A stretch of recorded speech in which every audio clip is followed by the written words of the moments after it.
Hello అండి.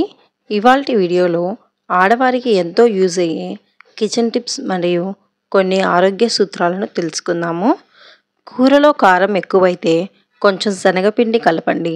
దానివల్ల కూరలో కారం తగ్గుతుంది. కూర ఎంతో రుచిగా ఉంటుంది. కూరలో ఉప్పు ఎక్కువైనట్లయితే దానిలో కొంచెం నిమ్మరసం కలపాలి. దానివల్ల ఉప్పు తగ్గుతుంది. చక్కెర డబ్బాలో చీమలు రాకుండా ఉండాలంటే అందులో మిరియాలు వేసినట్లయితే దానివల్ల చీమలు పట్టవు. ఉల్లిపాయలు కోసేటప్పుడు కళ్ళ నుండి నీరు రాకుండా ఉండాలంటే ఉల్లిపాయలను కొంచెం సేపు నీళ్ళలో ఉంచి తర్వాత కట్ చేసినట్లయితే కళ్ళ మంటలు ఉండవు. బియ్యంలో పురుగులు రాకుండా ఉండాలంటే అందులో వెల్లుల్లి తొక్కలు వేసి స్టోర్ చేసినట్లయితే పురుగులు పట్టకుండా ఉంటాయి. పెరుగు బాగా పుల్లగా తయారైనట్లయితే అందులో కాస్త కొబ్బరి ముక్కలు వేసినట్లయితే పులుపు అనేది తగ్గి కమ్మగా ఉంటుంది. టాయిలెట్ ఎక్కువసేపు ఆపుకోకండి. దానివల్ల కిడ్నీ సమస్యలు వస్తాయి. ఆరోగ్యం దెబ్బతింటుంది. కాబట్టి అలా అస్సలు చేయకూడదు. కళ్ళ కింద నలుపు తగ్గాలంటే టమాటా రసం లేదా చింతపండు రసం వాడాలి. దానివల్ల కళ్ళ కింద నలుపు మొత్తం పోతుంది. నల్లటి పెదాలు ఎర్రగా రావాలంటే వారానికి ఒక్కసారైనా కొత్తిమీర, బీట్రూట్, క్యారెట్ ఈ 3 కలిపి జ్యూస్ చేసి తాగాలి. దీనివల్ల పెదాలు అనేవి ఎర్రగా మారతాయి.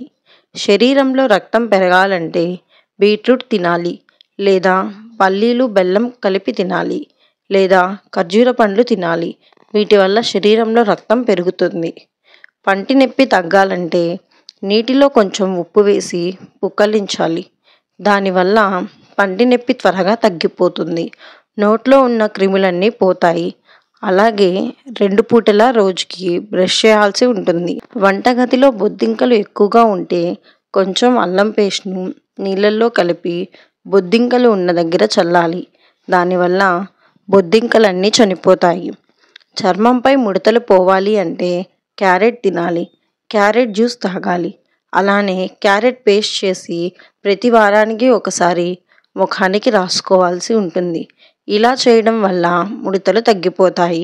అంతేకాకుండా ముఖాన్ని కాంతివంతంగా మెరిసేలా చేస్తుంది. పచ్చిమిరపకాయలు కోసిన తర్వాత చేతులు మండితే చక్కెర కలిపిన నీటిని చేతులకు రుద్దుకోవాలి. దానివల్ల పచ్చిమిర్చి ఘాటు తగ్గిపోతుంది. చేతులు చల్లగా కూడా ఉంటాయి. మీరెప్పుడైనా తలనొప్పి వస్తే వెంటనే ఉల్లిపాయ వాసన చూడండి. దానివల్ల తలనొప్పి మొత్తం పోతుంది. ఇంట్లో దోమలు ఎక్కువగా ఉంటే ఒక గిన్నెలో నీళ్లు పోసి అందులో 2 కర్పూరం బిళ్ళలు వేయాలి. దానివల్ల ఇంట్లో ఉన్న దోమలన్నీ పారిపోతాయి. ఇంట్లోకి దోమలు అసలు రావు. కర్పూరం వాసన పీలిస్తే మన ఆరోగ్యానికి కూడా మంచిది. పూరీలు బాగా పొంగాలంటే పూరీ కలిపే పిండిలో 1 స్పూన్ బియ్యం పిండిని కలపాలి. దానివల్ల పూరీలు బాగా పొంగుతాయి. అంతేకాకుండా మెత్తగా కూడా వస్తాయి. కూరలో ఉప్పు ఎక్కువైనట్లయితే 2 టమాటాలు కోసి కూరలో వేయాలి. ఉప్పు సరిపోతుంది.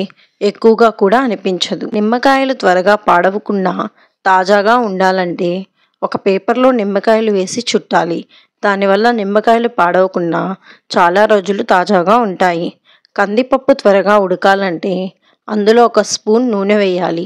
దానివల్ల కందిపప్పు త్వరగా ఉడుకుతుంది. దోసపిండిలో 1 స్పూన్ పాలు పోస్తే దోసలు ఎర్రగా చాలా రుచిగా వస్తాయి.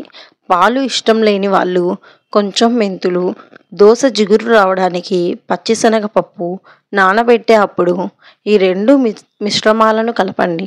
చాలా రుచిగా వస్తాయి. ఆకుకూరలు వండేటప్పుడు పంచదార కలిపిన నీటిలో ఆకుకూరలను కొంచెం సేపు నానబెట్టండి. తర్వాత కూర చేయండి. దానివల్ల ఎంతో రుచిగా ఉంటుంది. పకోడీలు వేసేటప్పుడు ఆ పిండిలో కొంచెం పెరుగు కలపండి. దానివల్ల పకోడీలు మెత్తగా వస్తాయి. ఎంతో రుచిగా ఉంటాయి. పూరీలు, బజ్జీలు వేసేటప్పుడు ఆ నూనెలో కొంచెం ఉప్పు వేయండి. దానివల్ల పూరీలు, బజ్జీలు నూనెను ఎక్కువగా పీల్చకుండా ఉంటుంది. ఎంతో రుచిగా కూడా ఉంటాయి. అలాగే వెండి, బంగారం మంచిగా మెరవాలంటే టూత్పేస్ట్ లేదా షాంపూను వాడటం వల్ల వెండి, బంగారం అనేవి బాగా మెరుస్తాయి. పెరుగు పల్చగా ఉంటే ఒక గిన్నెలో వేడి నీళ్లు పోసి అందులో పెరుగు గిన్నెను కొంచెం సేపు పెట్టండి. దానివల్ల పెరుగు గడ్డ కడుతుంది, ఎంతో రుచిగా కూడా ఉంటుంది. అలాగే బియ్యం ఉడికించేటప్పుడు అందులో కొంచెం నిమ్మరసం కలపండి. దానివల్ల అన్నం తెల్లగా ఉంటుంది, ఎంతో రుచిగా కూడా ఉంటుంది. కోడిగుడ్లను ఉడికించే నీటిలో కొంచెం ఉప్పు వేసి ఉడికించండి. దానివల్ల కోడిగుడ్ల పొట్టులు చాలా సులభంగా వెళ్తుంది.